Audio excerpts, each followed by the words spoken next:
الآخرة إلى بقائها. الصلاة والسلام على أشرف الأنبياء والمرسلين سيدنا ونبينا أبي القاسم محمد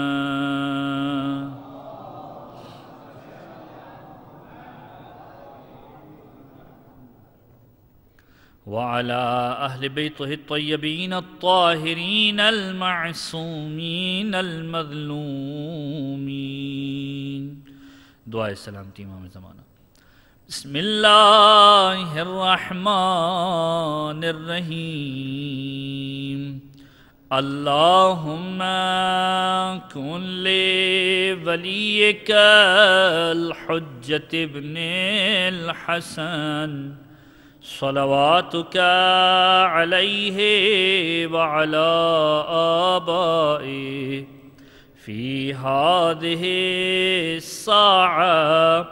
وفی کل ساعة ولیاً وحافظاً وقائداً وناصراً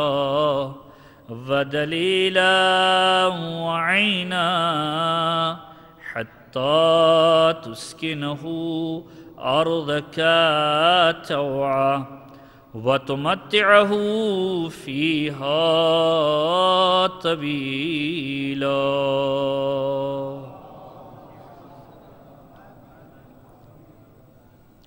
اما بعد فقد قال اللہ سبحانہ وتعالی فی کتابہ الکریم والفرقانہ المجید. بسم اللہ الرحمن الرحیم. اذا قرأت القرآن جعل بینک وبین الذین لا یؤمنون بالآخرة حجابا مستورا. صلوات علی محمد وعلی محمد.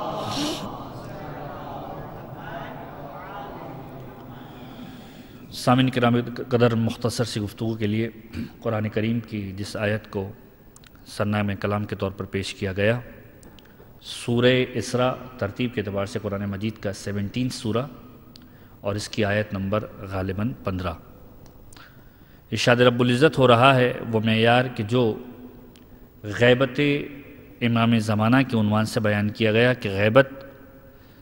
پیغمبر اکرم بھی غیبت کے اندر اس عنوان سے رہے کہ پروردگار عالم نے ایک معیار بتلا دیا کہ پیغمبر اکرم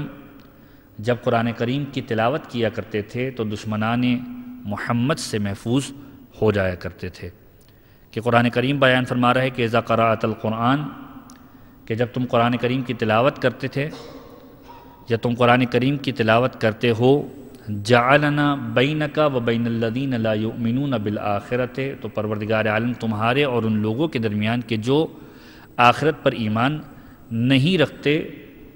قرار دے دیتا ہے کس چیز کو، حجاب مستورہ، ایک ایسے حجاب کو درمیان میں لا دیتا ہے کہ جو محمد آپ کو چھپا دیتا ہے، لوگ آپ کو دیکھ نہیں پاتے. صادق آل محمد امام جعفر صادق علیہ السلام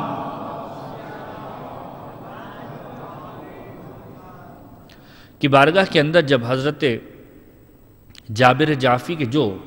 چھٹے امام کے صحابی ہیں ایک مرتبہ آ کر سوال کرنا شروع کیا کہ یہ بتائیے کہ آپ کی حجت کہ جو قائم ہوگی پوری زمین اور آسمان کے درمیان، اس کی کیفیت کیسے ہوگی؟ چھٹے امام نے بیان فرمایا کہ زمین و آسمان کا ایک ایک ذرہ اس حجت کی گواہی دے رہا ہوگا. فرمایا کہ اس حجت کی غیبت کیسی ہوگی؟ تو ایک مرتبہ چھٹے امام نے بیان فرمایا کہ دیکھو غیبت 2 طرح کی گزری ہے قدیم زمانے کے اندر. ایک غیبت اصحاب کہف گزری ہے اور ایک غیبت حضرت یوسف. دونوں کی غیبت کے الگ الگ مدارج ہیں. غیبت اصحاب کہف کیا تھی؟ اب معصوم کا عجیب جملہ ہے کہ غیبت اصحاب کہف یہ تھی کہ وہ ایک غار کے اندر جا کر پوشیدہ ہو گئے، لوگ انہیں دیکھ نہیں سکتے تھے، نہ وہ لوگوں سے ملاقات کرتے تھے. دوسری غیبت ہے غیبت حضرت یوسف کہ لوگوں کے درمیان موجود بھی تھے، لوگوں سے ملاقات بھی کرتے تھے، لوگ نہیں پہچان پاتے تھے. اور دونوں غیبتوں کے اعتبار سے معصوم نے ڈیٹیل دی ہے کہ پھر معصوم نے اپنے جد امجد ختمی مرتبہ احمد مصطفیٰ محمد مصطفیٰ صلی اللہ علیہ وآلہ وسلم کے حوالے سے بیان فرمایا کہ جب ان سے غیبت کا سوال کیا گیا تو انہوں نے کہا غیبت دو طرح کی، ایک غیبت اصحاب کہف، ایک غیبت حضرت یوسف. اور اس کے ضمن میں بیان فرمایا کہ اصحاب کہف کی غیبت عجیب غیبت تھی. یہ وہ غیبت تھی کہ جب اصحاب کہف لوگوں سے پوشیدہ ہو چکے تھے. اور پھر ختمی مرتبہ نے عجیب جملہ کہا کہ اصحاب کہف اب تک 2 مرتبہ اپنی غیبت کے اندر لوگوں سے ملاقات کر سکے ہیں یا ان کے سلام کا جواب دے سکے ہیں. ایک مرتبہ اس وقت جاگے تھے کہ جب ایک قصیر مدت کے بعد جب وہ اس خواب سے بیدار ہوئے اور لوگوں کے درمیان آئے کہ جہاں دیکھا پورا معاشرہ تبدیل ہو چکا ہے، وہ سکے ان کے پاس موجود ہے کہ جو زمانے کے اندر چلتے ہی نہیں تھے. قرآن کریم نے پورے کا پورا واقعہ کوٹ کیا ہے سورہ کہف کے اندر، آپ اس کی تلاوت بھی کرتے ہیں کہ جب وہ افراد اس علاقے کے اندر آئے کہ جس علاقے کے اندر رہنے والے تھے، ان سکوں کو لے کر آئے کہ جو وہ یوز کیا کرتے تھے، دیکھا کہ پورا معاشرہ تبدیل ہو چکا ہے. اور جب وہ سکے بازار کے اندر انہوں نے پیش کیے ہیں تو ایک عجیب مرحلہ پیش آ گیا کہ یہ کون سے افراد آ گئے ہیں، اور انہیں گرفتار کرنے تک کی بات ہوئی، یہاں تک کہ دوبارہ غار کے اندر گئے اور دوبارہ سو گئے. اور پھر پیغمبر نے کہا ایک مرتبہ اس وقت جاگے تھے کہ جب یہ اپنے علاقے کے اندر واپس آئے تھے، اور دوسری مرتبہ کب جاگے تھے؟ دوسری مرتبہ اس وقت جاگے تھے کہ جب علی نے ان کو سلام کیا تھا، علی کے سلام کا جواب دینے کے لیے جاگے تھے. کہ جب ختمی مرتبہ کے پاس کوئی شخص آیا اور ایک مرتبہ سوال کیا کہ یا رسول اللہ یہ بتائیے کہ آپ کا جانشین کون ہے؟ پیغمبر نے کہا کہ میرا جانشین وہ ہے کہ جس کو غار والے اصحاب سلام کا جواب دیتے ہیں. جب پیغمبر نے یہ جملہ کہا، لوگوں نے کہا کہ یہ کون سے غار والے اصحاب ہیں، یہ کون سے افراد ہیں؟ پیغمبر نے مصلی بچھایا، مولا کائنات کی معیت میں گروہ کو روانہ کیا. اب یہ بھی ایک نقطہ اختلاف ہے کہ آیا اصحاب کہف کا غار ہیں کہاں؟ بہت سارے افراد مملکت شام کے اندر جا کر اس کی زیارت کر کے آئے ہیں، اگرچہ کہ حقیقت تو پروردگار عالم جانتا ہے. بہت سارے کہتے ہیں کہ اردن کے اندر ہے، الہی عالم کسی بھی پہاڑی کے اندر موجود ہو، لیکن بہرحال پیغمبر کی خدمت میں جب لوگ آئے اور یہ سوال کیا کہ آپ کا جانشین کون ہے، پیغمبر نے کہا میرا جانشین وہ ہے کہ جس کو غار والے اصحاب سلام کا جواب دیں گے. پیغمبر نے ساتھ میں مولا کائنات کے بھیج دیا لوگوں کو. اور جب مولا کائنات کے ساتھ لوگ چلنا شروع ہوئے ہیں، غار کے دہانے تک پہنچے، مولا کائنات نے غار کے دہانے کے اوپر پہنچ کر ایک مرتبہ سلام کیا ہے. وہ غار کے جس کے بارے میں قرآن کریم نے باقاعدہ کوٹ بھی کیا ہے کہ وہ اصحاب کہف کا وہ جانور کہ جو نجس العین جانور ہے، اس کے بارے میں قرآن کریم نے کوٹ کیا وَبَاسِطٌ ذَرَاعِیهِ بِالْوَسِيدِ، کہ ان کا جو جانور تھا وہ اپنے ہاتھوں کو پھیلائے ہوئے غار کے دہانے پر بیٹھا ہوا تھا. مولا کائنات نے سلام کیا ہے ان غار والوں کو، اور سلام کا جواب آیا ہے غار والوں سے. اور کس طریقے سے جواب آیا ہے کہ وَعَلَيْكَ السلام یا اخی یا رسول اللہ، وَعَلَيْكَ السلام یا وصی یا رسول اللہ، کہ آپ پر سلام ہو اے پیغمبر کے بھائی، آپ پر سلام ہو اے وصی رسول. اس طریقے سے حجت کو تمام کیا پیغمبر ختمی مرتبت نے. غیبت کا ایک مرحلہ بتلا دیا کہ غیبت ایک اصحاب کہف والی غیبت ہے کہ جو غار میں جا کر چھپ گئے، اب لوگ ملاقات نہیں کر سکتے. بہت سارے لوگوں کو پتہ ہی نہیں کہ یہ غار کہاں ہے، اور اگر مل بھی جائے تو بات نہیں کر سکتے. دوسری غیبت غیبت حضرت یوسف کی ہے. یوسف کی غیبت کس طرح کی تھی؟ قرآن کریم نے سورہ یوسف کے اندر اس پورے واقعے کو کوٹ کیا ہے. بنی اسرائیل کا جب بھی تذکرہ ہوتا ہے سورہ یوسف کے حوالے سے، حضرت یوسف کے حوالے سے، اولاد یعقوب کے حوالے سے باقاعدہ طور پر قرآن کریم نے کوٹ کیا ہے. حضرت یوسف نے جو پورے کا پورا خواب دیکھا کہ جو اپنے بابا سے بیان کیا کہ پروردگار بابا میں نے خواب کے عالم میں عجیب منظر دیکھا ہے کہ میں ستاروں کو دیکھ رہا ہوں، 12 ستارے ہیں کہ جس میں سے ایک ستارہ ٹوٹ جاتا ہے، عجیب کیفیت ہے. جب بابا کے سامنے بیان کیا، یعقوب اس آزمائش کو سمجھ گئے کہ پروردگار عالم کون سی آزمائش کرنے والا ہے. تو معصوم نے فرمایا دوسری جو غیبت ہے وہ یوسف والی غیبت ہے. لیکن اس غیبت کا مرحلہ کیا ہے؟ کہ یوسف کی غیبت یہ تھی کہ جب یوسف کو ان کے برادران نے کنویں کے اندر ڈال دیا، اور جب کنویں کے اندر ڈالا ہے، وہ کنواں کہ جب لوگ آئے ہیں عجیب منظر تھا کہ کنویں کے اندر دیکھا حشرات الارض موجود ہے. حضرت یوسف نے معصوم فرماتے ہیں کہ صدیقون ثلاثہ، 3 لوگ سچے ہیں، ایک مومن آل فرعون، ایک حضرت یوسف اور ایک مولا کائنات. 3 افراد کے بارے میں روایت کے جملے کے صدیقون ثلاثہ، صدیق 3 ہیں. ایک یوسف تھے، ایک مولا کائنات تھے، ایک مومن آل فرعون. فرعون اور جب موسیٰ کا معاملہ طے ہوا تو اس کے درمیان جب فرعون کا لشکر حضرت موسیٰ کے لشکر کے پیچھے نکلا تو ایک مومن بھاگتا ہوا تھا کہ اس لیے ان کے پیچھے نہ جاؤ، اس کو مومن آل فرعون کہا گیا. تو جب حضرت یوسف کنویں کے اندر گئے، حشرات الارض کیفیت کیا ہوتی ہے کہ اگر کوئی شخص کنویں کے اندر گر جائے، حشرات الارض کا جمگھٹا ہو، تو پھر تو یہ ہونا چاہیے کہ وہ کیڑے مکوڑے انسان کے جسم کو کھا جائیں، جو ایک بنیادی ضرورت ہے ان کے کھانے کی، جب انسان قبر کے اندر جاتا ہے تو پھر کیفیت کیا ہوتی ہے؟ قبر کے اندر کیفیت یہی ہوتی ہے کہ جب قبر کے اندر جاتا ہے کچھ دنوں کے بعد یہ انسان کا جسم ختم ہو جاتا ہے، حشرات الارض کی غذا بن جاتا ہے۔ جب یوسف کنویں کے اندر گئے ہیں، حشرات الارض بڑھنا چاہتے تھے، ایک سانپ آگے بڑھا اور ایک مرتبہ جملہ کہا، پروردگار عالم کے حکم سے گویا ہوا کہ اس کو نہ کھانا، انہو صدیق، یہ صدیق ہے۔ یہ ثابت ہو گیا کہ صدیق وہ ہوتا ہے کہ جس کے جسم کی جانب جانور نہیں جاتے ہیں، جس کے جسم کی جانب جانور نہیں جاتے ہیں۔ اور یہی یوسف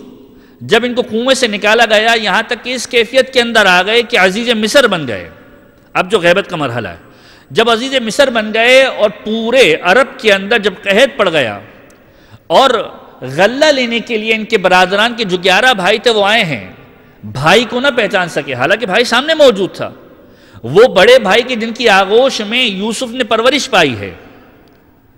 ان کو نہ پہچان سکے۔ اور جب آئے تو ایک مرتبہ باقاعدہ سوال کرنے کہ ہمیں ہمارے علاقے کے لیے کچھ کھانے پینے کا سامان دے دیا جائے، یوسف منع کرتے ہیں اور پھر کچھ جاری کرتے ہیں، یہاں تک کہ جب یوسف کے برادران جانا چاہتے ہیں، یوسف ایک بھائی کو روک لیتے ہیں کہ جو سگے بھائی تھے بنیامین، اور جب بنیامین کو روکا تو دوسرے بھائیوں نے یہ جملہ کہا کہ دیکھو ہمارا ایک بھائی پہلے ہم سے جدا ہو چکا ہے، ہمارا بابا ہم سے بہت ناراض ہے،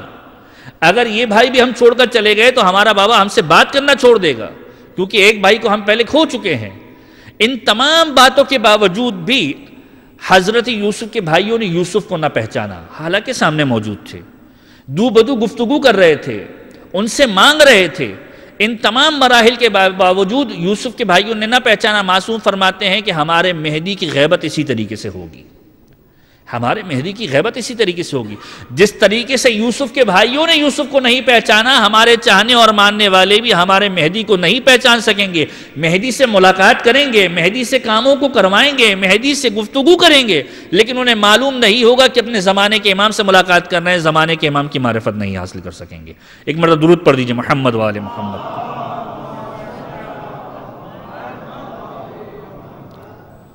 کون حضرت حجت کہ جن کی غیبت حضرت یوسف کی طرح ہوگی۔ اور پھر ایک عجیب جملہ فرمائیں کہ غیبت دو نوعیتوں کی ہیں، ایک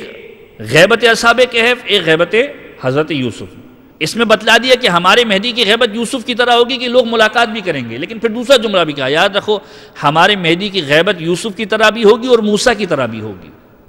کہ موسیٰ جب کوہ طور کی جانب گئے، دیکھا کہ ایک آنکھ جل رہی ہے، بیگم سے کہا کہ میں آنکھ کا سامان فراہم کر کے لا رہا ہوں، لکڑیوں کی تلاش کے اندر گئے اور آگ لینا چاہتے تھے، لیکن پروردگار عالم درخت سے گویا ہوا کہ موسیٰ جاؤ اعلان نبوت کرو۔ اور پھر معصوم نے پیغام دیا کہ موسیٰ کی طرح غیبت کا مقصد کیا ہے کہ ہمارے مہدی کے ظہور کے لیے اسباب فراہم ہونے کی ضرورت نہیں پڑے گی، اگرچہ کہ علامات بیان کی ہیں، لیکن کہا کہ ایک رات کے اندر جس طریقے سے موسیٰ نے نبوت کے لیے قصر فرعون کے اندر جا کر یہ آواز بلند کی تھی کہ میں اللہ کا نبی ہوں، اسی طریقے سے راتوں رات ہمارا حجت ظہور بھی کرے گا، ظہور کی تیاریاں بھی پروردگار عالم مکمل کروا دے گا۔ یہ غیبت کے اندر یوسف کی مانند بھی ہوگا، موسیٰ کی مانند بھی ہوگا۔ لیکن کون حضرت حجت؟ کہ جب جابر بن عبداللہ انصاری ختمی مرتبہ احمد مجتبیٰ محمد مصطفیٰ صلی اللہ علیہ وآلہ وسلم کی بارگاہ کے اندر آئے اور ایک مرتبہ سوال کیا کہ آپ کا حجت کس طریقے سے فائدہ پہنچانے والا ہے، اس روایت کو پچھلی گفتگو کے اندر بھی میں نے بیان کیا، تو معصوم نے یہ جملہ کہا کہ جس طریقے سے سورج بادلوں کی اونٹ کے اندر رہ کر روشنی دیتا ہے، اس طریقے سے ہمارا حجت روئے زمین کو روشنی دے گا، اس کی برکتوں سے لوگ استفادہ حاصل کریں گے۔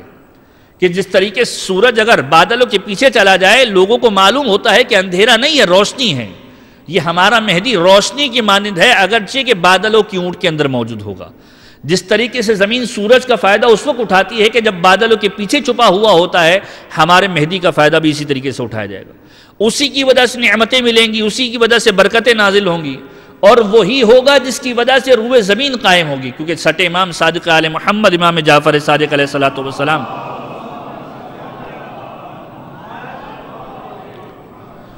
کہ جملہ ملتا ہے کہ روئے زمین پر اگر دو افراد جمع ہو جائے، پروردگار عالم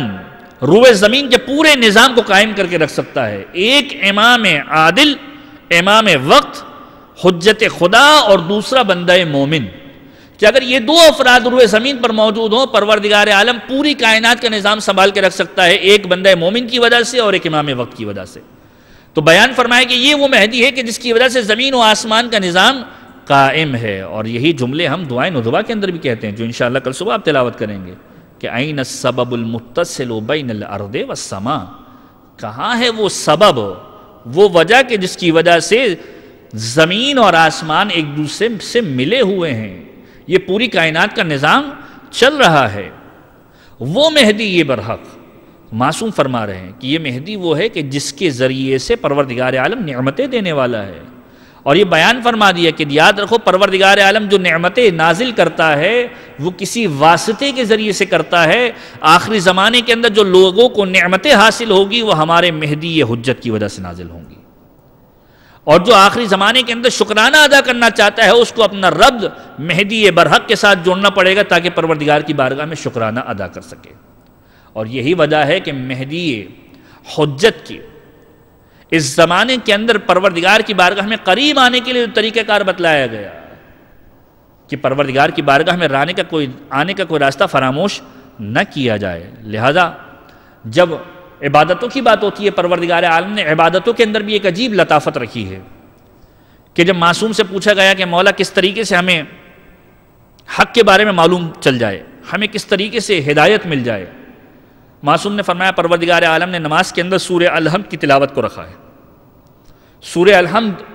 دن کے اندر جتنی نمازیں پڑھتے ہوں اس میں کم سے کم 2 مرتبہ تو ضرور بضرور ایک نماز کے اندر تلاوت کرتے ہو. 5 نمازیں ہیں، 10 مرتبہ تم تکرار کرتے ہو سورہ الحمد کی. اور جب خداوند عالم سے یہ سوال کرتے ہو کہ اہدنا الصراط المستقیم، جب تمہارے ذہن میں سوال پیدا ہونا چاہیے کہ سیدھا راستہ کون سا ہے. اور جب سیدھے راستے کی جب تم امید لگاؤ گے پروردگار کی بارگاہ میں سیدھے کی راستے کی تلاش شروع کرو گے. اور یاد رکھو نحنو الصراط المستقیم، ہم اہل بیت کے علاوہ صراط مستقیم کا راستہ کوئی اور نہیں ہے. ہم اہل بیت وہ ہے کہ جو صراط مستقیم کا راستہ ہے. پروردگار نے اس طریقے سے تمہیں ہم اہل بیت کے قریب کیا ہے. اور یہاں تک روایت کے جملے ملتے ہیں کہ زمانے کے امام کی تیاری کے لیے، زمانے کے امام کے قریب آنے کے لیے بعض مراجع یہاں تک فرماتے ہیں کہ جس طریقے سے یہ جملہ ملتا ہے کہ دوسری رکعت کے اندر سورہ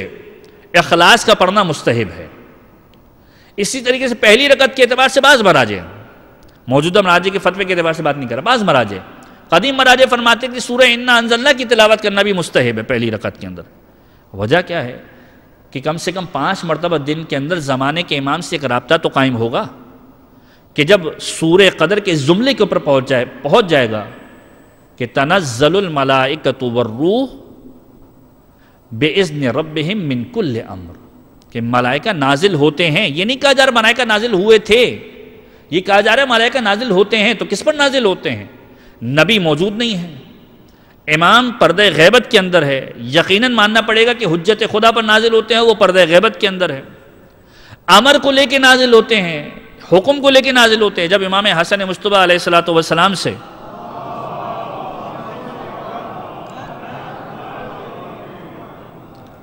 سوال کیا گیا، کسی نے آ کے سوال کیا مولا یہ بتائیے کہ سخت ترین چیز کیا ہے.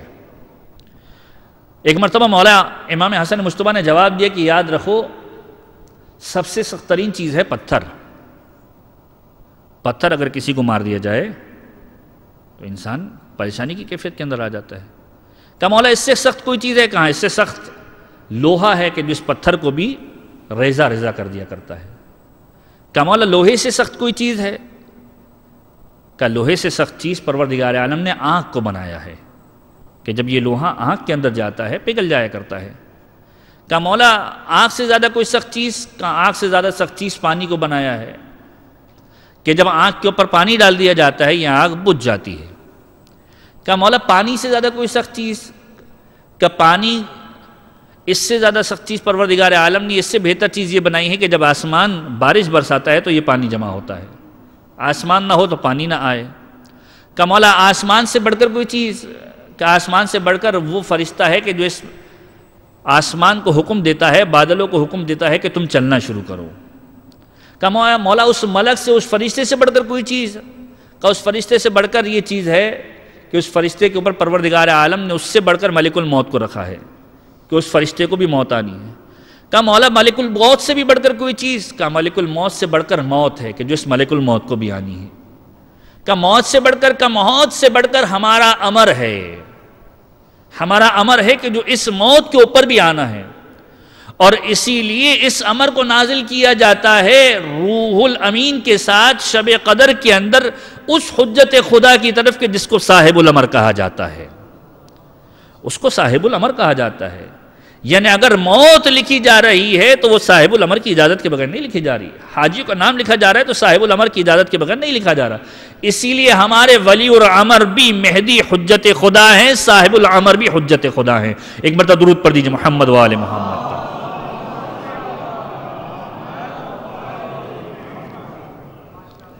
تو زمانے کے امام کی غیبت کے عنوان سے بیان فرمایا گیا کہ یوسف کی طرح کی غیبت ہوگی، تم ملاقات کرو گے پہچان نہیں سکو گے، تمہاری ملاقات بار بار ہوگی، تم پہچان نہیں سکو گے کہ زمانے کے امام سے ملاقات کی ہے۔ یہ وہ حجت خدا ہے کہ جس کے لیے پروردگار عالم نے بڑا اہتمام کیا ہے۔ روایت کے عجیب جملے ہیں کہ جب زمانے کے امام کی ولادت ہوئی، ایک ہفتے تک جناب حکیم خاتون نے زمانے کے امام کی زیارت نہیں کی۔ جو پہلے دن ولادت کے وقت زیارت کی، اس کے بعد ایک ہفتے کے بعد زیارت کی ہے۔ جب امام حسن عسکری سے سوال کیا کہ بچہ 7 دن تک مجھے گھر کے اندر نظر نہیں آیا، ایک مرتبہ امام حسن عسکری نے جواب دیا کہ 2 ہستیاں ایسی ہیں کہ جن کو پروردگار عالم نے بچپنے کے اندر خاص امتیاز دیا ہے، کہ جن کو پروردگار عالم ملائکہ کے گھیرے کے اندر آسمانوں کی جانب لے کر جاتا تھا۔ ایک ہستی کون تھی؟ کہ ایک ہستی ہمارے جد امجد حسین مظلوم علیہ السلام تھے، کہ جب امام مظلوم کی ولادت ہوئی، صدیقہ طاہرہ نے ایک مرتبہ گہوارے کو دیکھا، گہوارہ خالی ہے، اور ایک مرتبہ جب پیغمبر خدا سے سوال کیا کہ اے بابا مجھے میرا حسین میرے گہوارے کے اندر نظر نہیں آتا، پیغمبر خدا نے کہا صدیقہ طاہرہ پریشان نہ ہو، پروردگار عالم نے حسین کو آسمانوں کی سیر کے لیے بلایا ہے۔ روایت کے جملے ہیں کہ جب امام حسین علیہ السلام 3 یا 4 دن کے تھے،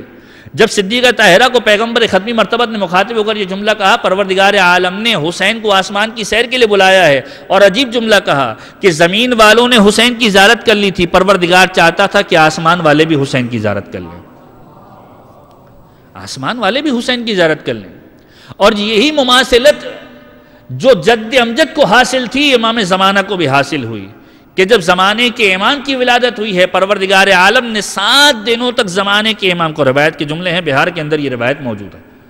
کہ 7 دنوں تک آسمان پر ملک کو یہ شکل دکھلائی گئی ہے کہ حجت خدا پیدا ہو چکا ہے، حجت خدا کی اطاعت کرنی ہے،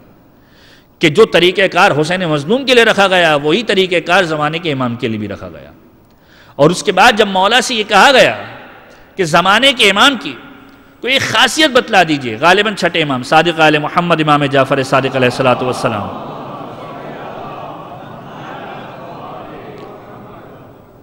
کہ یہ بتائیے کہ بنی اسماعیل افضل ہے یا بنی اسرائیل افضل ہیں؟ آپ اسماعیل کی اولاد میں سے ہیں، اسرائیل کی اولاد میں سے موسیٰ۔ جب یہ بات کی جاتی ہے کہ فضائل کے اعتبار سے کون سے نبی کی اولاد افضل ہے، تو بنی اسماعیل افضل ہے یا بنی اسرائیل افضل ہے؟ تو اس وقت چھٹے امام نے عجیب جواب دیا کہ یاد رکھو یہ ساری کی ساری چیزیں، یہ سارے کے سارے بھید، یہ سارے کے سارے اسرار اس وقت تمہارے سامنے بالکل واضح ہو جائیں گے کہ جب ہمارا مہدی حجت خدا ظاہر ہوگا۔ کسی نے سوال کیا مولا مجھے سمجھ میں نہیں آتا، میں سوال کر رہا ہوں بنی اسماعیل کے اعتبار سے، بنی اسرائیل کے اعتبار سے آپ حجت خدا مہدی کی بات کر رہے ہیں۔ اور اس وقت چھٹے امام نے جملہ کہا کہ یاد رکھو جب مہدی ظہور فرمائیں گے تو اس وقت جتنے انبیاء زندہ ہوں گے، 4 انبیاء ہیں جن کے بارے میں کہا جاتا ہے کہ زندہ ہے، حضرت الیاس، حضرت ادریس، حضرت خضر اور حضرت عیسیٰ۔ کیا جب تم دیکھو گے کہ ہمارے مہدی ظہور فرمائیں گے تو تم دیکھو کہ سب سے پہلے جو مہدی کے ہاتھ پر آ کر بیعت کرنے والی ہستی ہوگی وہ کوئی اور نہیں جبریل امین ہوں گے، اور ان کے بعد جو دوسری ہستی بیعت کریں گی وہ ملائکہ میں سے میکائیل ہوں گے،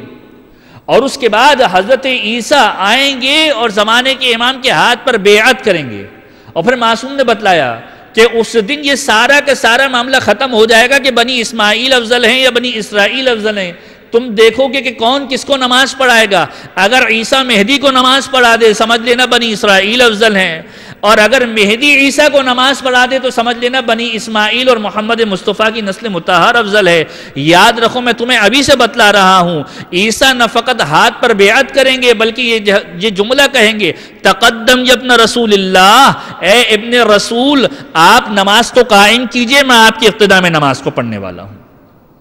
میں آپ کی اقتداء میں نماز کو پڑھنے والا ہوں۔ یہ قضیہ اس دن ختم ہو جائے گا کہ جب زمانے کے امام ظہور فرمائیں گے، اور یہ وہ زمانے کے امام کہ ابتداء ولادت کے بعد سے زمانے کے امام نے پریشانیوں کو دیکھا ہے کہ کس طریقے سے زمانے کے امام کے گھر کے اندر ان مسائل کو پیدا کیا گیا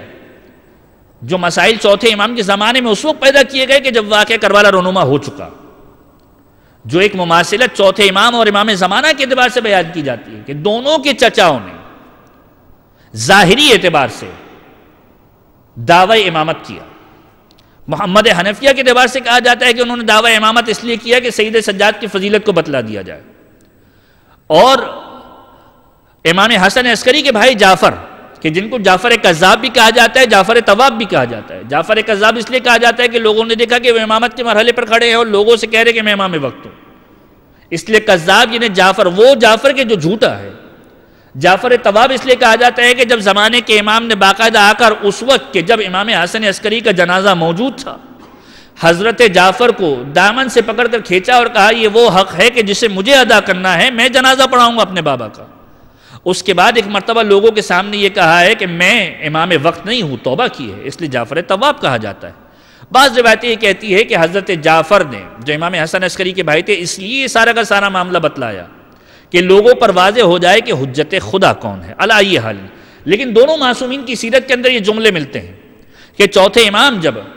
کربلا کے واقعے کے بعد واپس پلٹے ہیں، لوگوں نے ایک مرتبہ یہ سوچنا شروع کر دیا کہ اب امام وقت کون ہے، اگرچہ کہ کربلا کا واقعہ خود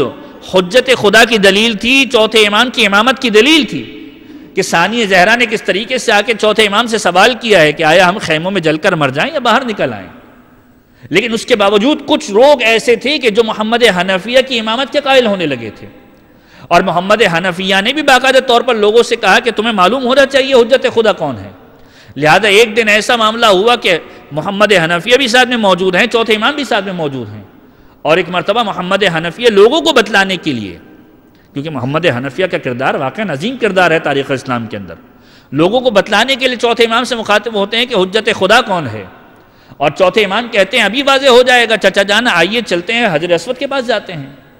خانہ کعبہ میں حجر اسود کے پاس لے کر آئے اور ایک مرتبہ جملہ کہا، چچا جان آپ بھی سلام کریں، میں بھی سلام کرتا ہوں۔ حجت خدا وہ ہوتا ہے کہ پروردگار کی ہر مخلوق اس کو جواب دیتی ہے، اگر آپ کے جواب کا سلام آ گیا تو میں آپ کو امام مان لوں گا، میرے سلام کا جواب آ گیا تو آپ مجھے امام مان لیجئے گا۔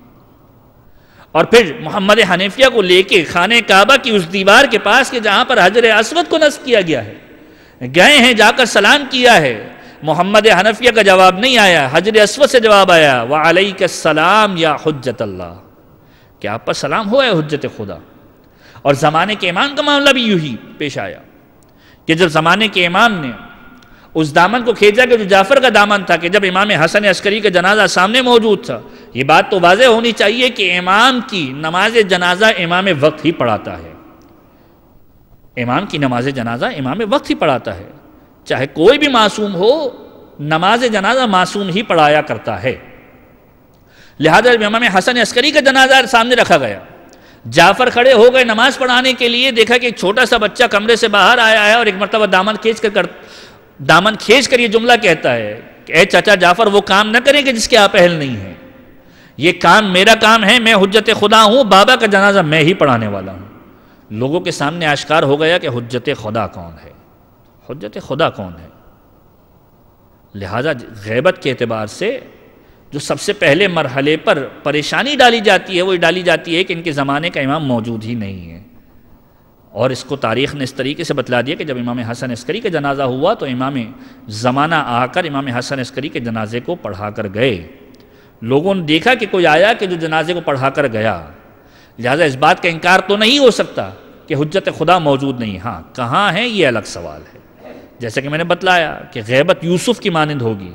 کہ یوسف سے لوگ ملاقات کریں گے، زمانے کے امام سے لوگ ملاقات کریں گے، پہچان نہیں سکیں گے، یہ وہ حجاب ہے کہ جو پروردگار عالم نے زمانے کے امام اور لوگوں کے درمیان ڈال دیا ہے، جو پیغمبر کے زمانے میں پیغمبر اور ان لوگوں کے درمیان ڈال دیا تھا کہ جو ایمان نہیں رکھتے تھے روز آخرت کے اوپر، کہ قرآن کہہ رہا ہے جعلنا بینک وبین الذین لا یؤمنون بالآخرۃ حجابا مستورا۔ لیکن اب غیبت کے اندر ذمہ داری کیا ہے؟ معصومین کی روایت کے اندر 5 سے 6 ذمہ داری ملتی ہیں کہ جو غیبت کے زمانے کے اندر امام زمانہ کے چاہنے والوں کی ہونی چاہیے۔ سب سے پہلی ذمہ داری جو زمانہ غیبت کے اندر بیان کی جاتی ہے وہ یہ ہے کہ زمانے کے امام کے لیے ہر وقت غمگین رہے، ہر وقت پریشان رہے. اور یہ مثال میں پہلے بھی عرض کر چکا، اگر کسی عزیز و اقارب میں سے کوئی گمشدہ ہو جائے تو آپ کی کیفیت کیا ہوتی ہے؟ اگر فرض کیجیے یہاں پر کوئی شخص ہو، صاحب استطاعت ہو، بچوں سے بہت محبت کرتا ہو، ایک بچہ خدا نخواستہ کڈنیپ ہو جائے،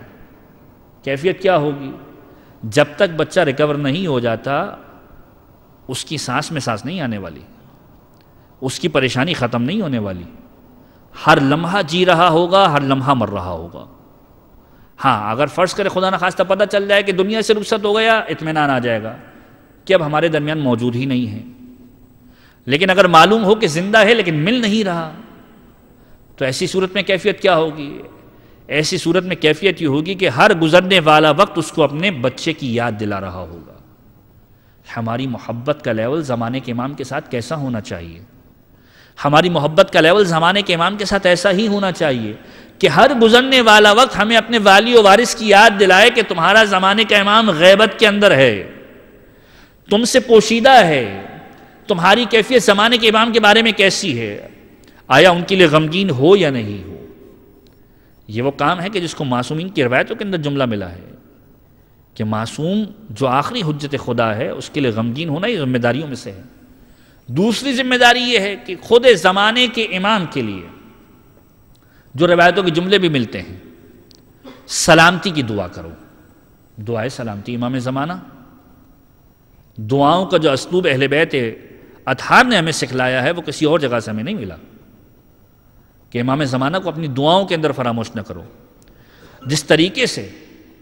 دوسروں کے لیے دعا کرتے ہو اسی طریقے سے زمانے کے امام کے ظہور کے لیے دعا کرو، زمانے کے امام کی سلامتی کے لیے دعا کرو. یہ وہ دعا ہے کہ جو خود زمانے کے امام کرتے ہیں خداوند عالم کی بارگاہ کے اندر، پروردگار مجھے اذن ظہور عطا فرما. اور کتنے واقعات تاریخ کے اندر ایسے بھرے پڑے ہیں. خود آیت اللہ مراشی نصفی کے اعتبار سے جملہ کہا ملتا ہے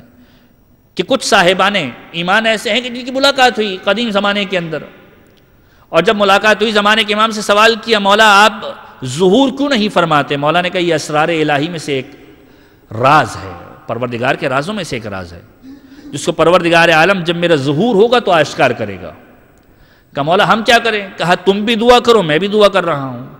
تم بھی میرے ظہور کے لیے دعا مانگو، میں بھی خداوند عالم سے ظہور کے لیے دعا مانگ رہا ہوں. جتنا تم پریشان ہو اس سے کئی گنا زیادہ میں پریشان ہوں کہ پروردگار مجھے اذن ظہور کیوں نہیں دیتا. تو دوسری ذمہ داری زمانے کے امام کے ظہور کے لیے دعا کرے، زمانے کے امام کی سلامتی کے لیے دعا کرے.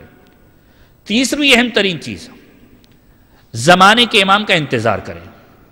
یہ وہ جملہ ہے کہ جس کے بارے میں معصوم کے عجیب جملے ملتے ہیں. صادق آل محمد امام جعفر صادق علیہ الصلوۃ والسلام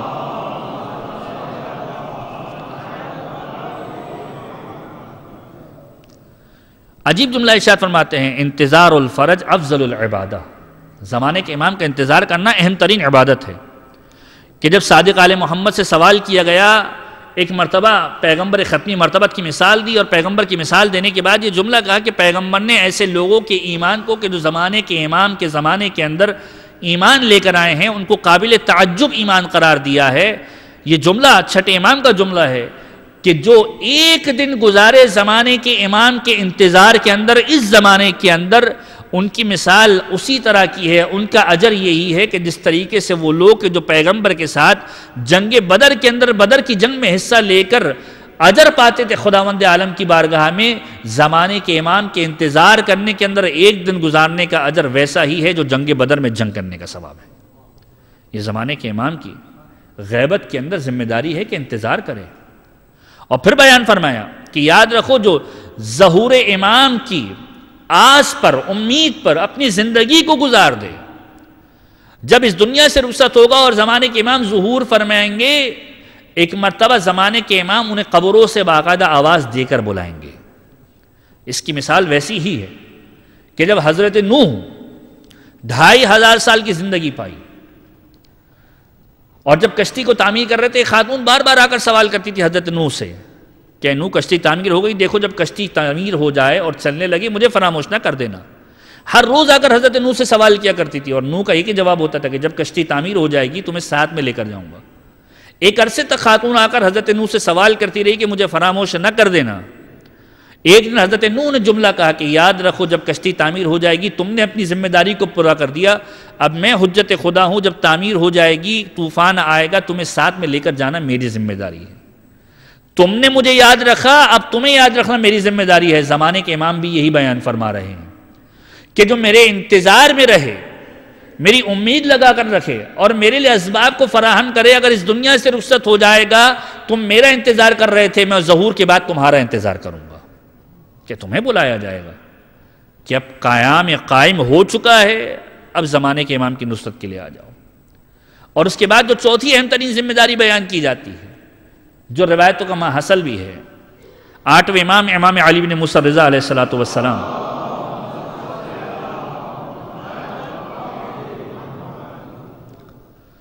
کی بارگاہ کے اندر جب ایک مشہور شاعر دابل خزائی آئے اور جب اہل بیت اطہار کا تذکرہ ہونا شروع ہوا، عجیب منظر دیکھا کہ جب 8ویں امام نے اہل بیت اطہار کا تعارف کروانا شروع کیا اور 12ویں امام کا نام آیا، 8ویں امام کھڑے ہو گئے اور کھڑے ہونے کے بعد زمانے کے امام کی سامنے یہ احترام کے اندر اپنے سر کو جھکا لیا۔ دابل نے سوال کیا مولا یہ کیا معاملہ ہے کہ جب حجت خدا کا نام آئے تو احتراماً کھڑے ہو جانا چاہیے، یہ ذمہ داری بتلا دی کہ جب حجت خدا کا نام تمہارے زمانے کے اندر بھی آئے احتراماً کھڑے ہو جاؤ، یہ عمل اہل بیت اطہار اور پروردگار عالم کو پسندیدہ ہے۔ اور کتنا پسندیدہ ہے کہ اہل بیت اطہار اس عمل کی جزا اس طریقے سے مقرر کرتے کہ دنیا کے اندر رسوا نہیں کرتے، کہ مولا کائنات کے چاہنے والا، نجف اشرف کا رہنے والا مولا کائنات کی بارگاہ کے اندر شکایت لے کر جا رہا ہے، اور شکایت کس طریقے سے لے کر جا رہا ہے کہ مولا کائنات کی بارگاہ کے اندر روضہ اقدس کے پر جا کر ایک شخص سے شکایت کر رہا کہ مولا فلاں شخص نے مجھ پر ظلم کیا ہے، میں چاہتا ہوں کہ آپ دنیا کے اندر اس کو ذلیل و رسوا کر دیں۔ 7 دنوں تک مولا کی بارگاہ میں آ کر یہ برابر جملے کہہ رہا ہے کہ مولا اس شخص کو آپ ذلیل و رسوا کر دیں۔ 7ویں روز خواب کے عالم میں مولا کائنات کو دیکھا اور ایک جملہ سنا کہ تو کیوں چاہتا ہے کہ یہ شخص دنیا کے سامنے رسوا ہو جائے؟ کہا مولا اس نے میرے حق کو کھایا ہے، اس نے مجھے پریشان کیا ہے، میں چاہتا ہوں کہ دنیا کے اندر رسوائی کو دیکھیں۔ مولا نے کہا کہ تو نے نہیں معلوم کہ اس کا مرتبہ میری بارگاہ کے اندر کیا ہے۔ کہا مولا یہ کون سا ایسا عمل انجام دیتا ہے، مومنین کے حق کو پامال کر رہا ہے؟ کہ یقیناً تیرا گناہ گار ہے لیکن علی کی بارگاہ کے اندر اس کا مقام کچھ اور ہے۔ کہ مولا کون سا ایسا عمل انجام دیتا ہے؟ کل جا کے خود دیکھ لینا۔ دوسرے دن جب مولا کائنات کے حرم کے باہر گیا، دیکھا کہ وہ شخص کہ جو اس کا گناہ گار تھا، جب سواری گزر رہی تھی سواری کو روک کر مولا کائنات کے حرم کے سامنے کھڑا ہوا اور جھک گیا۔ ادب احترام جس طریقے سے سلوٹ کیا جاتا ہے، ادب اور احترام سے جھک گیا، گویا مولا کی عزت و تکریم کی ہے۔ اور جب رات کو خواب کے عالم میں مولا کائنات کو دیکھا، مولا کائنات نے ایک جملہ کہا، دیکھا میں نہ کہتا تھا کہ اس کا حق مجھ پر ہے، جب تک علی کے اوپر یہ حق موجود ہے علی دنیا کے اندر رسوا نہیں کرنے والا۔ یہ اہل بیت اطہار ہیں کہ جو عزت و تکریم اہل بیت اطہار کے لیے آپ کر رہے ہیں، دنیا میں ذلت و رسوائی سے بچاؤ کا راستہ ہے۔ اور سب سے اہم ترین چیز جو ذمہ داری کے عنوان سے بیان کی گئی کہ جب بھی کسی مصیبت کے اندر آؤ زمانے کے امام سے استغاثہ کرو، کہ تمہاری دعاؤں کے اندر یقیناً اہل بیت اطہار کا سہارا ہونا چاہیے، لیکن سب سے پہلے زمانے کے امام کا تذکرہ ہونا چاہیے۔ مقدس اردبیلی تاریخ تشیع کا وہ نام کہ جو کسی تعارف کا محتاج نہیں ہے، مولا کائنات کے حرم کے جوار کے اندر ان کی قبر مطہر موجود ہے۔ تاریخ تشیع کی وہ مرجعیت میں وہ شخصیت کے جس کے بارے میں جملہ کہا جاتا ہے کہ جب چاہتے تھے زمانے کے امام سے ملاقات کیا کرتے تھے، نجف کے اندر رہا کرتے تھے، مولا کائنات کے حرم میں جا کر اپنے علمی مسائل کو سولو کیا کرتے تھے۔ کتب تواریخ کے اندر لکھا ہے کہ جب مولا کائنات کے پاس کسی مسئلے کے لیے ایک مرتبہ گئے، رات کی تاریخ کے اندر مولا کا حرم بند تھا، دروازے پر گئے، دروازہ خود کھلا ہے، مولا کائنات کی بارگاہ میں جا کر ڈسکس کر رہے ہیں، اور دیکھا کہ افسردگی کے عالم میں مولا کائنات کے حرم سے نکلے ہیں، مسجد کوفہ کی جانب گئے۔ ایک طالب علم جو ان کا طالب علم تھا ایک مرتبہ پیچھے چلا ہے تعاقب کرتے ہوئے کہ کہاں پر جا رہے ہیں۔ مسجد کوفہ کے اندر جا کر دیکھا کہ گریے کی آواز بلند ہو رہی ہے، مقدس رو رہے ہیں، گریہ تھما، ایک مرتبہ ملاقات دوبارہ شروع ہو گئی، باتوں کی آواز آنے لگی، لیکن پوری مسجد کے اندر مقدس کے علاوہ کوئی اور دوسرا نظر نہیں آتا۔ مسجد کوفہ سے باہر نکلے، یہ شخص کے جو تعاقب کر رہا تھا ایک مرتبہ اسے کھانسی آ گئی، اور ایک مرتبہ مقدس نے محسوس کیا کہ کوئی تعاقب کر رہا ہے۔ سوال کیا کہ تم میرا تعاقب کر رہے تھے؟ کہاں؟ کہ استاد مجھے سمجھ میں نہیں آیا کہ ماجرا کیا ہے، مولا کائنات کے حرم میں جا کے زری سے گفتگو کر رہے ہیں، مسجد کوفہ کے اندر اکیلے گفتگو کر رہے ہیں۔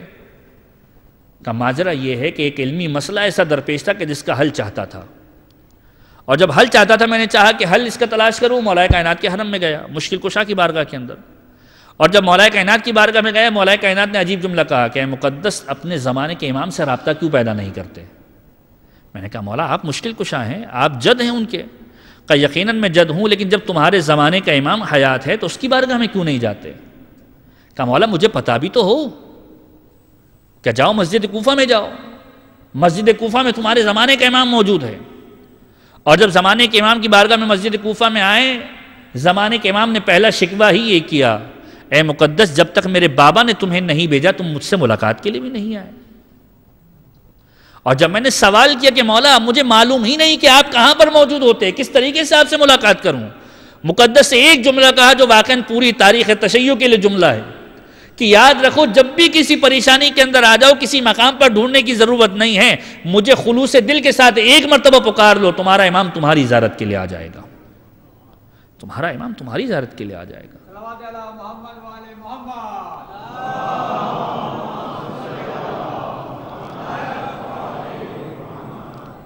زمانہ امام کے اندر، غیبت امام کے اندر اہم ترین ذمہ داری یہ ہے کہ اپنی مصیبتوں اور پریشانیوں کے وقت زمانے کے امام کو یاد کرو۔ یہی وجہ ہے کہ آپ پچھلے ایک ہفتے کے اندر مراجع کے کتنے ایسے اسٹیٹمنٹ زمانے کے امام کے اعتبار سے آپ دیکھ رہے ہیں کہ زمانے کے امام کو زیارت آل یاسین ہدیہ کی جائے، زمانے کے امام کو سورہ یاسین ہدیہ کی جائے، اور من جملہ آج کی شب جمعہ کے اعتبار سے بھی پیغام مراجع کا ہے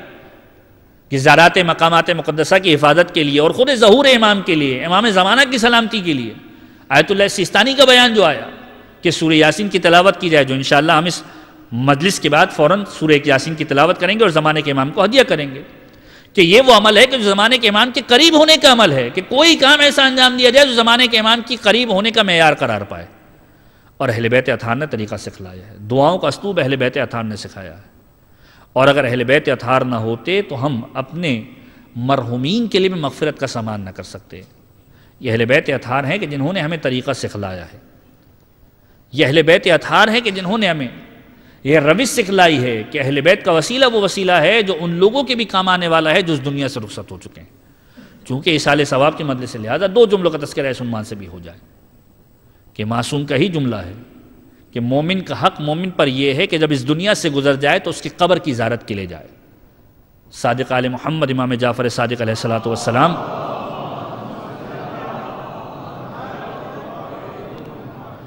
یہ جملہ ارشاد فرماتے ہیں من حق المؤمن علی المؤمن، مومن کا حق مومن پر یہ ہے اذا مات فزیارت الی قبرہ، اگر وہ مر جائے تو قبر کے اوپر اس کی زیارت کے لیے جائے، اس کی زیارت کو فراموش نہ کرے۔ پروردگار عالم اہل بیت اطہار کے ذریعے سے جو ہمارے درمیان رشتہ ڈیولپ کرنا چاہتا ہے کہ مومنین آپس میں اس طریقے سے رہیں کہ ایک دوسرے کے حق کو پہچانیں، اور یہی اہل بیت اطہار نے سکھایا ہے۔ چوتھے امام کا پورا رسالہ عملیہ، حقوق کا پورا رسالہ موجود ہے کہ مومن کا مومن پر حق کیا ہے، ایک دوسرے سے ملے تو خندہ پیشانی سے ملے، ایک دوسرے سے ملے تو مصافحہ کرے، جو ثواب میں یہاں پر بیان کر چکا ہوں کہ ہاتھ ملانے کا ثواب یہ بیان کیا جاتا ہے کہ 100 نیکیوں میں سے 99 نیکی اس شخص کو دی جاتی ہے کہ جو زیادہ خلوص کے ساتھ دوسرے مومن سے ہاتھ ملا رہا ہوتا ہے۔ جب گلے ملتے ہیں پروردگار عالم گلے ملنے کے بدلے میں دونوں کے گناہان کبیرہ اور صغیرہ کی مغفرت کر دیا کرتا ہے، اور یہ اہل بیت اطہار ہے کہ جنہوں نے یہ طریقہ سکھلایا کہ جب اہل بیت کو یاد کرو، اپنے مرحومین کو ہم اہل بیت کے ذریعے سے یاد کرو۔ شب جمعہ کربلا کے اندر ہی شیخ مہدی مازندرانی تحریر فرماتے ہیں، یہ جملہ پہلے بھی عرض کر چکا ہوں، آج دوبارہ اس کا سہارا لوں کہ شب جمعہ امام مظلوم کی زیارت پڑھنے کے بعد مصائب کے 2 جملے پڑھا کرتا تھا، اپنے اعزاء و اقارب کو ہدیہ کر دیا کرتا تھا۔ یہ اہل بیت کا ذکر در حقیقت ہمارے مرحومین کے لیے مغفرت کا باعث ہے کہ امام حسین کے حرم میں جا کر مصائب اہل بیت کے 2 جملے پڑھا کرتا تھا، اپنے مرحومین کو یاد کر لیا کرتا تھا۔ ایک شب جمعہ امام مظلوم کے حرم میں گیا لیکن مرحومین کو یاد نہ کر پایا۔ یہ شب جمعہ وہ شب جمعہ ہے کہ جب روایتوں کے جملے ہیں کہ وادی السلام سے روحیں جمع ہوتی ہیں آپس کے اندر۔ روایتوں کے جملے یہ ہیں کہ جب شب جمعہ آتی ہیں ارواح مومنین ایک دوسرے کے ساتھ تعلق کو قائم کرتی ہیں، کچھ روحیں بہت زیادہ خوش ہوتی ہیں، کچھ روحیں بہت زیادہ غمگین ہوتی ہیں۔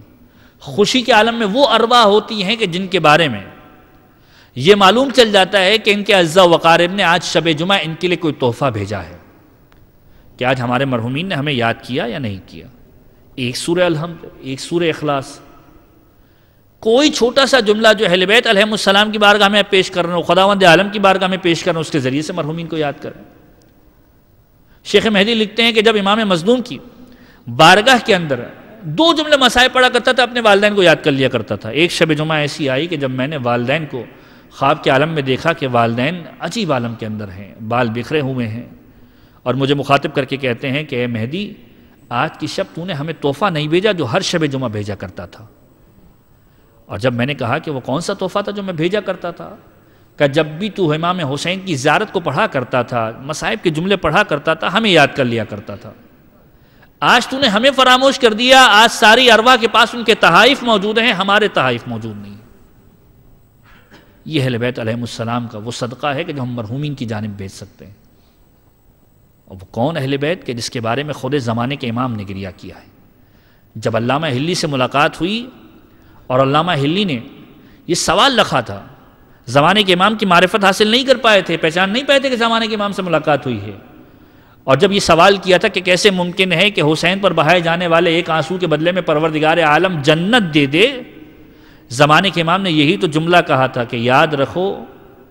اگر حسین سے پروردگار عالم نے ہر طرح کی قربانی لی ہے، جب حسین نے ہر چیز قربان کر دی، علی اکبر کو قربان کر دیا، اصغر کو قربان کر دیا، عباس کو قربان کر دیا، یہاں تک کہ زندان شام میں سکینہ کی قربانی ہوئی، حسین نے خدا کی بارگاہ میں کون سی ایسی قربانی ہے جو پیش نہیں کی؟ اگر حسین کی اتنی قربانیوں کے بعد پروردگار عالم اگر جنت حسین کے نام پکڑ دے تو کیوں نہ کرے؟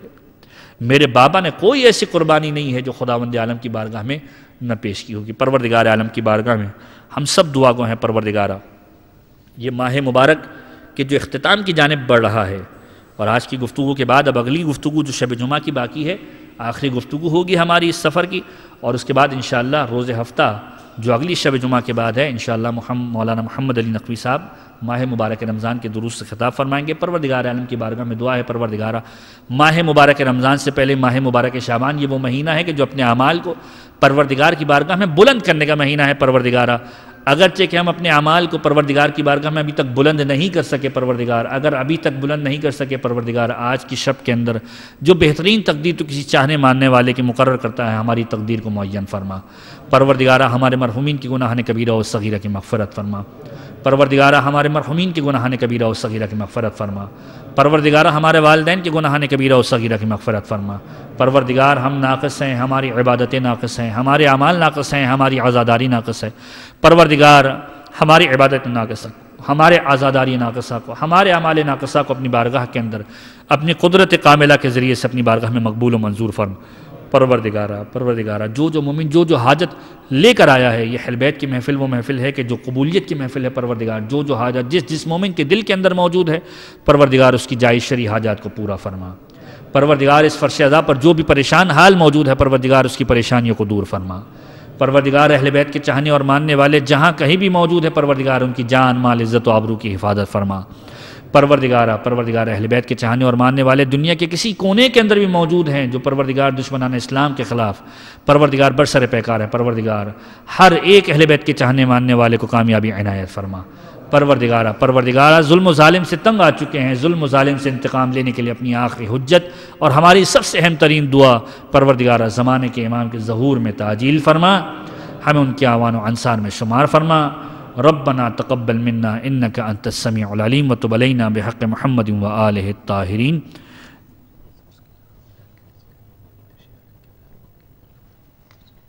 ایک سورہ فاتح کی التماس ہے جس مومن کی طرف سے آج کی ایصال ثواب کی مجلس ہے، خصوصاً مرحوم سید عنایت علی شاہ اور عمومی طور پر مرحومہ گلبانو بنت فضل بھائی فرشتہ، حاضرین محفل کے تمام مرحومین، بانیان کے تمام مرحومین، علی الخصوص وہ تمام مومنین کہ جو محبت اہل بیت لیے اس دنیا سے گزر گئے، اور وہ تمام مومنین کہ جو ظہور قائم آل محمد کی خواہش لیے دنیا سے گزر گئے، ظہور کو نہ دیکھ سکے، پروردگار کی بارگاہ میں ان تمام مومنین کو یاد کرتے ہوئے ایک مرتبہ سورہ الحمد اور 3 مرتبہ سورہ اخلاص کی تلاوت کرتے ہیں۔ بسم اللہ الرحمن الرحیم الحمد للہ رب العالمین الرحمن الرحیم مالک یوم الدین ایاک نعبد و ایاک نستعین اہدنا الصراط المستقیم صراط الذین انعمت علیہم غیر المغضوب علیہم ولا الضالین بسم اللہ الرحمن الرحیم قل هو اللہ احد اللہ الصمد لم یلد ولم یولد ولم یکن له کفوا احد بسم اللہ الرحمن الرحیم قل هو اللہ احد اللہ الصمد لم یلد ولم یولد ولم یکن له کفوا احد بسم اللہ الرحمن الرحیم قل هو اللہ احد اللہ الصمد لم يلد ولم يولد ولم يكن له كفوا أحد اللهم اغفر للمؤمنين والمؤمنات والمسلمين والمسلمات الأحياء منهم والأموات تابع بيننا وبينهم بالخيرات إنك مجيب الدعوات إنك على كل شيء قدير برحمتك يا أرحم الراحمين. مومنین یہیں پر تشریف رکھیں. سورہ یاسین کی ایک مرتبہ تلاوت کی جائے گی اور پھر زمانے کے امام کو ہدیہ کیا جائے گا. ایک مرتبہ درود پڑھ دیجیے محمد و آل محمد.